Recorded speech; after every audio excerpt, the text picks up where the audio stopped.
Okay, day 1 of true Algebra 2 material. We are talking about the real number system.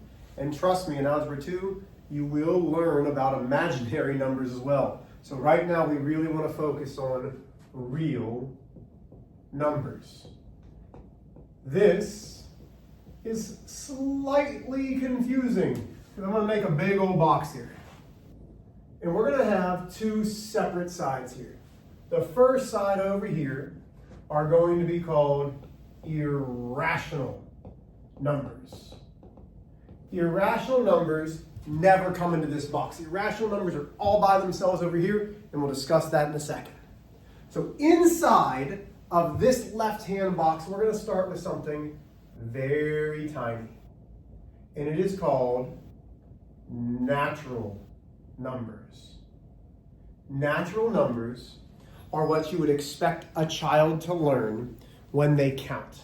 Another name for natural numbers are the counting numbers. So if I asked you right now to say, let's start counting, most of you would say 1, 2, 3, 4. Yeah, those are natural numbers. 1, 2, 3, 4, and so on and so forth. They go on forever and ever and ever and ever and ever and ever and ever. Amen. Okay? They don't stop. Natural numbers go forever. Then, in another box, that includes natural numbers, we have what are called whole numbers. Now, whole numbers are all of my natural numbers. So in whole numbers, I can say it's 1, 2, 3, 4, and it goes on forever still. But that's the same. Natural is the same as whole. So what do we have to have that's different? Well, you need the whole. What number looks like a whole? Oh, it's 0. So whole numbers include 0, 1, 2, 3, 4. Natural numbers are just 1, 2, 3, 4. Now, right now, natural numbers are trying to get out. And I'm going to explain what that means in a second. All natural numbers are always whole numbers. The number 3 is a natural number. The number 3 is also a whole number.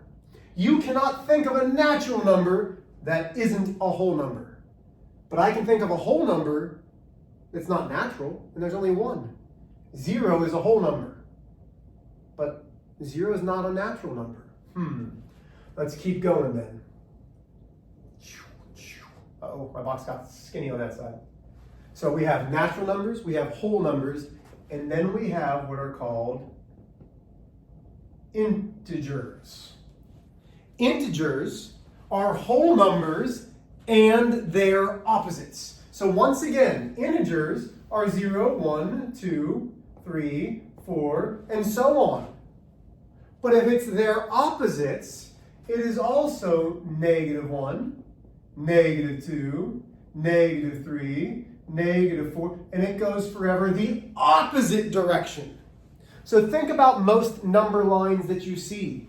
Most number lines include integers.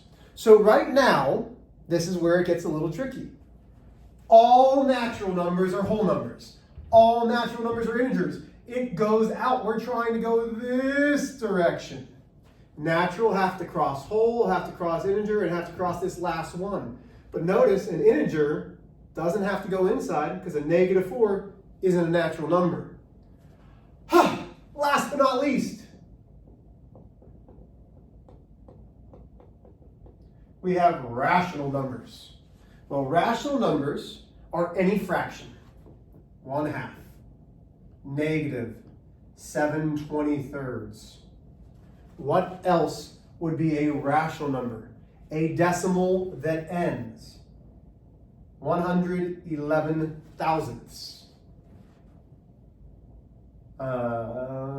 1, 2 repetant. So this is 1200ths repeating. Repeating are also rational numbers. Okay? What about a square root? A perfect square root. The square root of 4 is really 2. That's a natural number, but that works. What about a fraction, Mr. H, like this? 9 divided by 3. 9/3 is 3. Even though it's a fraction, it's a rational number because it's a natural number. Well, Mr. H, what about irrational numbers? These are numbers that are decimals that cannot be written as fractions. The number pi is a decimal that goes on forever without repeating. Something like this, the square root of 84. If you put that into your calculator, it doesn't end. Even though the calculator stops, it would keep on going. This is a non-perfect square root. Square root of 4 is 2. Our square roots are the 1, 4, 9, 16, 25, 36, all 49, keep on going. But there is no square root of 84. That's not a perfect square, which makes it irrational. A decimal like this, 3, 1. Hold on. 3, 1, 3, 1, 1, 3, 1, 1, 1, 3, 1, 1, 1, 1, 3. That's not repeating. It doesn't have, even though you can see a pattern, it's not repeating. That number would go on forever. So anytime that you see a decimal that maybe looks like this, 1, 2, 3, 8, 7, 4, 3, 9, 1, 2, and it has dots after it, that means that decimal goes on forever. Those are irrational numbers. Now, what does this mean to me? If it asks you to classify a number, it wants all of the different names for this number. So when we say classify the number, here's going to be our first number. 8/4. So right away you say, Mr. H, it's a fraction. Sure. Can you simplify that fraction? That's what I want you asking yourself right away. Can I simplify 8 divided by 4? Well, 8 divided by 4 is 2. Oh. So 2 is a natural number. So this is natural. It is also a whole number. It is also an integer. And it is also rational. I have now classified that number as all of those because it was a natural, which means it's all of the other ones. Well, let's try this. Let's classify -7. Okay, so let's see. No negatives, no negatives. Oh, the integers have negatives. Is that an opposite of one of the natural numbers? Yes. So this is an integer.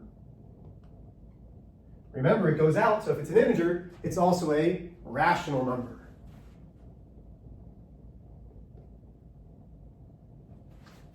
See, can we still see this? Yeah. Okay, last one.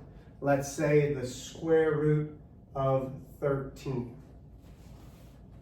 Okay, the square root of 13. Is that one of my perfect squares? Let's see. 1, 4, 9, 16, 25, 36, 49, 64. No. So that means if it's a non-perfect square, the decimal never ends, which means it is irrational. We will talk a lot about the real number system. You will need to understand what those numbers are and where they fit into our real number system. If you have any questions, please make sure you ask.